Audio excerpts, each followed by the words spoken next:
Hello everyone, YouTube channel Rajni Agarwal में आप सभी का स्वागत है। आज आपके सामने उपस्थित हूँ अपनी नई प्रस्तुति लेकर, जो है शिव प्रसाद मिश्र रुद्र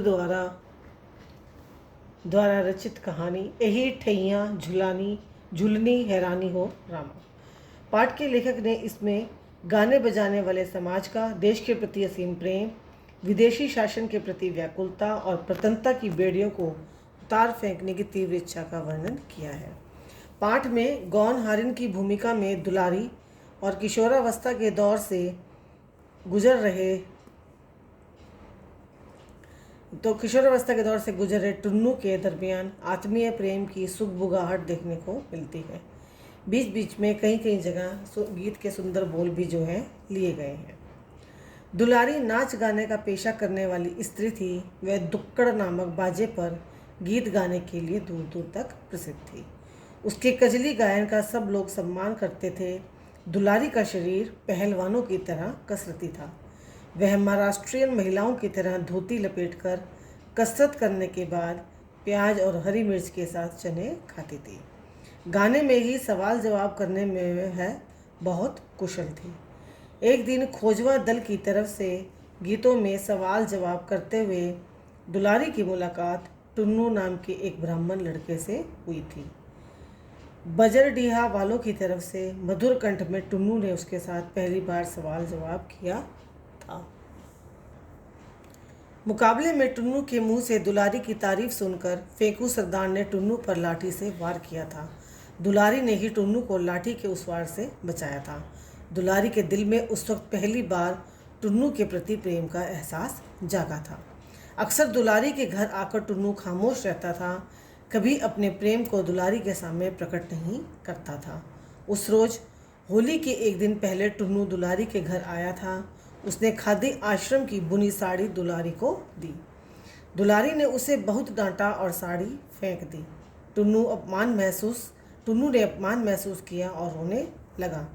दुलारी के द्वारा फेंकी साड़ी पर टुन्नू के आंसू टपकने लगे थे। उसने अपना प्रेम पहली बार दुलारी से साझा किया था। टुन्नू दुलारी से स्पष्ट शब्दों में कह देता था कि उसका मन रूप और उम्र की सीमा में नहीं बंधा है। टुन्नू के जाने के पश्चात दुलारी ने साड़ी पर पड़े आंसुओं के निशानों को चूम लिया था। दुलारी 6 महीने पहले ही टुन्नू से मिली थी। उसने अपने ढलती उम्र में प्रेम को पहली बार इतने नज़दीक से महसूस किया था। दुलारी टुन्नू की लाई साड़ी को अपने कपड़ों में सबसे नीचे रख देती है। टुन्नू और अपने प्रेम को आत्मा का प्रेम समझते हुए दुलारी सोच में डूबी थी। टुन्नू के चले जाने के बाद दुलारी ने खाना बनाना शुरू किया ही था कि मोहल्ले का फेंकू नाम का एक व्यक्ति आ गया। वह दुलारी पर अपना अधिकार जताता था। उसने विदेशी साड़ियों का एक बंडल दुलारी को देना चाहा। उस समय दुलारी को उसका आना बहुत बुरा लगा था।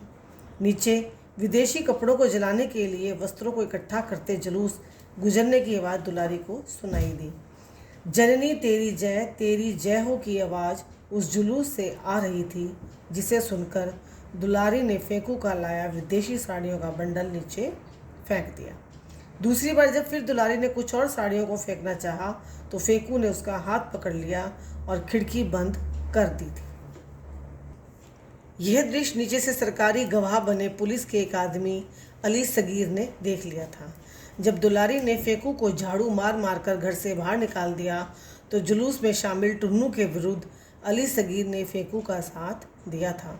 जुलूस के टाउन हॉल पहुंचने पर पुलिस ने टुन्नू को गालियां दी और विरोध करने पर पसली में जूतों की ठोकर मार कर जान ले ली थी और अंग्रेज सैनिकों ने अस्पताल का बहाना करके मरे हुए टुन्नू को वरुणा नदी में फेंक दिया था। फेंकू को घर से बाहर निकालकर दुलारी पड़ोसियों से यह कह ही रही थी कि उसका टुन्नू से कोई संबंध नहीं है। इतने में झिंगुर नाम के एक पड़ोसी बच्चे ने टुन्नू के मारे जाने की खबर सुनाई। दुख, क्रोध और आश्चर्य से भरी दुलारी रोने लगी थी। उसने टुन्नू की दी साड़ी पहनी और उसके मारे जाने का स्थान झिंगुर से पूछकर वहां जाने को तैयार ही थी कि उसी समय फेंकू थाने के मुंशी के साथ आया। उसने दुलारी को थाने में होने वाली अमन सभा में गाने के लिए कहा। अगले दिन शाम को टाउन हॉल में अमन सभा ने एक समारोह किया। उसमें जनता का कोई प्रतिनिधि नहीं था। दुलारी को उसमें बुलाया गया। उसे मौसम के अनुसार गीत गाने के लिए मजबूर भी किया गया था और दुलारी अपने प्रेमी के मारे जाने की वजह से उसकी आवाज़ जो है वो दर्द भरी हो गई थी और एक उदास मुस्कान के साथ उसने गाने के जो बोल थे वो गाए। वो थे, एही ठैया झुलनी हैरानी हो रामा, कासे मैं पूछूं, सास से पूछूं, ननंदिया से पूछूं, देवरा से पूछत लजानी हो रामा। गीत गाते गाते दुलारी की आंखों से आंसू बह निकले थे, मानो टुन्नी की लाश को वरना नदी में फेंकने से पानी की जो बूंदें छिटकी थी वे बूंदें अब दुलारी की आंखों से आंसू बनकर बह निकले हैं। गीत गाते हुए दुलारी ने लोगों को इस बात का एहसास और अंदाज़ा करा दिया था कि टुन्नू के मारे जाने के पीछे अली सगीर का हाथ है।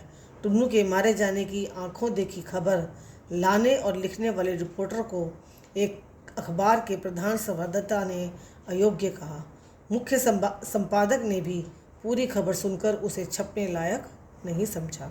वह जानता था कि खबरों की तह तक जाने से अखबार नहीं चलते, उससे विरोध के सुर को बढ़ावा मिलता है और कार्यालय के बंद होने की संभावनाएं बढ़ जाया करती हैं।